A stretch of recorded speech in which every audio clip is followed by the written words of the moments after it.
These two really discovered a way to beat the lottery, and they made millions doing it.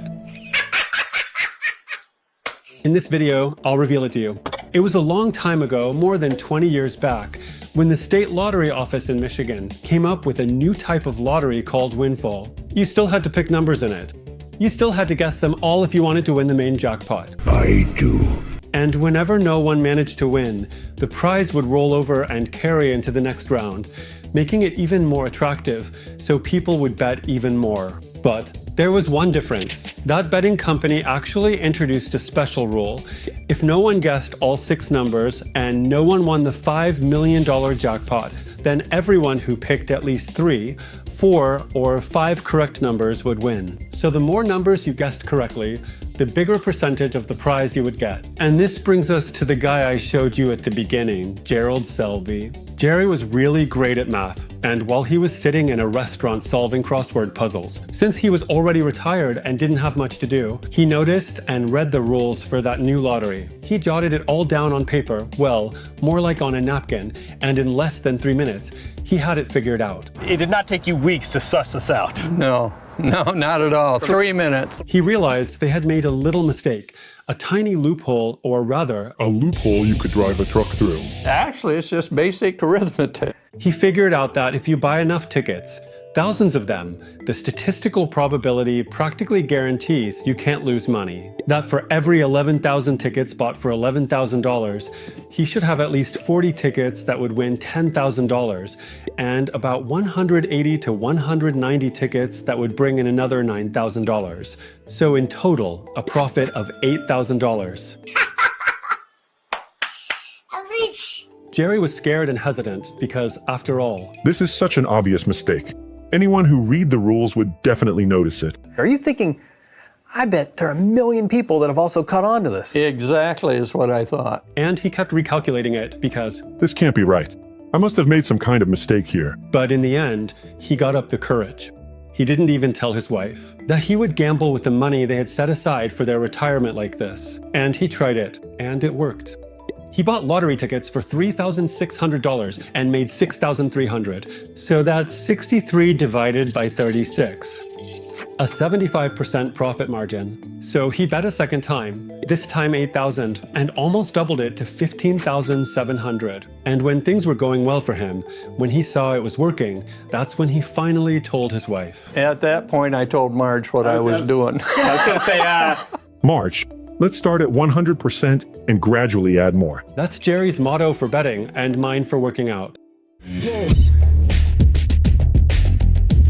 The Selbys spent tens and later even hundreds of thousands on lottery tickets. Here's one that's pretty successful. We played $515,000 and we got back $853,000. it's about a 60% return. That was a good return. They even told their 6 children and dozens of people in the small town where they lived. And they offered all of them a chance to join their company, Gerald Selby's Investment Strategies. High five! And that way, everyone could have a piece of their pie, too. They played 7 times a year. They had $600,000 set aside for each round. How much were you putting in play? Over $600,000 per play, 7 plays a year. It took a whole 9 years before journalists, the lottery itself, and even rival bettors noticed that someone was exploiting the system like this, legally. Do you ever get nervous? Oh, yeah. That the same winner kept hitting the jackpot every time, always buying the ticket from the same machine. So they shut down the lottery and hoped it wouldn't turn into as big a public embarrassment, as it eventually did. Total disaster! The media made several documentaries about it, wrote tons of articles, and you can even watch a full-length movie on the topic.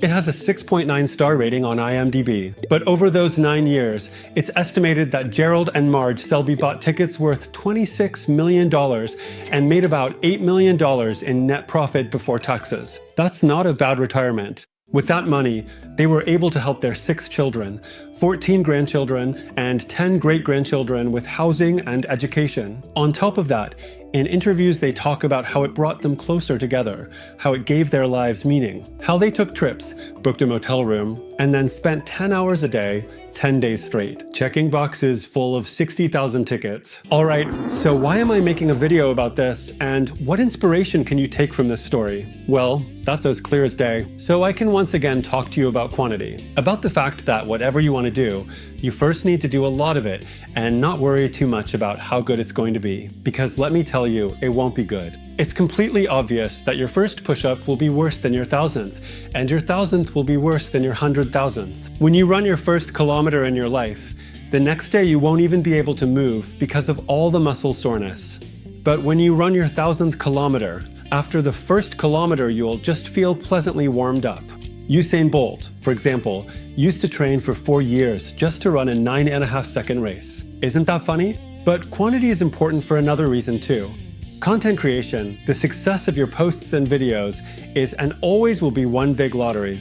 You're competing with so many creators, media outlets, advertisers. You're at the mercy of algorithms. Basically, there are 1,000 things outside your control. The chances of succeeding, of going viral, are really slim, and it's not just you. Justin Bieber has about 280 songs and 85 hits to his name. That means a 30% success rate. Taylor Swift recorded around 240 songs and has 60 hits, so that's a 25% success rate. Drake, 130 songs, 40 hits, a 30% success rate. Or to put it another way, all these famous artists have a 70 to 75% chance that what they release won't be a hit, won't be successful, won't top the charts. Why must life be so hard? And that's not even counting all the demo versions that they decided never to release. That would be even sadder. Even the Selby couple have $18 million worth of losing tickets stored in their garage. There must have been millions. 18. $18 million worth of losing lottery. tickets. But you publish one post and give up because. It doesn't have any numbers. I'd rather stop trying. So I'll ask again. Isn't that funny? People, me, you, and everyone else just see this, but they don't see this. But this whole lottery you call life can actually be beaten. You can make even more money than the Selbys did, but you really have to give it a lot of tries, a lot of repetitions, quantity. Create a lot, create often. And I guarantee you, just like the sun will rise tomorrow morning, that somewhere in that pile of posts, your winning tickets will be there. And if you want more proof that behind the glitter on the surface, there's hard work and failures, check out this video. Yes, even a mega successful brand like Lego didn't have it easy at all. Sometimes it was really just one failure after another.